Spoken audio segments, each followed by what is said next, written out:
Naitwa Rashid Mohamed, ni katibu wa chama cha mawakili wa serikali Tanzania.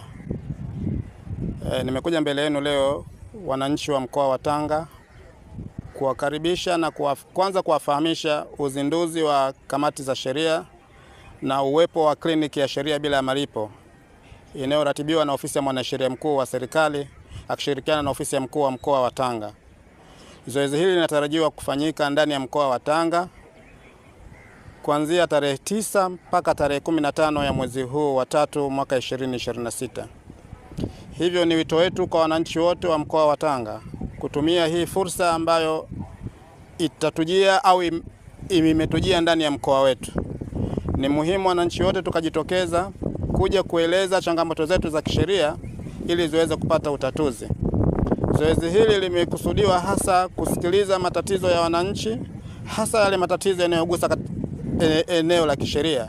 Tukiwa na matatizo ya masuala ya ardhi, matatizo ya mirathi, matatizo ya ndoa, matatizo ya mikataba au matatizo ya kiajira, haya yote yatasikilizwa na wataalamu wabobezi mawakili wa serikali ambao wapo ndani ya mkoa wa Tanga. Lakini pia kwa umuhimu wa zoezi hili tutashirikiana na mawakili wenzetu wa serikali kutoka nje ya mkoa wa Tanga.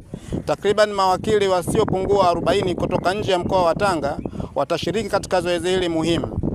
Hivyo tunatarajia kuwa na mawakili wasiopungua 120 katika zoezi hili. Kwa idadi hiyo ya wingi wa mawakili walio tayari kutoa huduma hii, maana yake tupo tayari kuihudumia Tanga nzima. Ni wito wetu, tunawaita wananchi wote katika wilaya zote 8 na halmashauri 11 zilizopo ndani ya mkoa wa Tanga waweze kushiriki katika hili zoezi. Na mara baada ya uzinduzi wa kamati hizi kukamilika ndani ya wiki hii moja itakayoanzia tarehe 9 mpaka tarehe 15, bado zoezi la utoaji wa huduma hizi za kliniki ya sheria na ushauri wa kisheria kwa wananchi utaendelea katika wilaya zetu zote. Hivyo wananchi tusikae na matatizo yetu kama vile hatuna sehemu ya kuyapeleka. Ofisi ya mwanasheria mkuu wa serikali imedhamiria kwa dhati kabisa kutoa msaada kwa wananchi, kuhakikisha kwamba kero walizonazo zinazogusa masuala ya kisheria zinatatuliwa. Na wakati ni sasa. Wewe unayeona hii taarifa hii, mfahamishe na mwenzako ili muda utakapofika tuweze kushiriki sote kwa pamoja na tuweze kuhakikisha kwamba changamoto tulizonazo zinatatuliwa.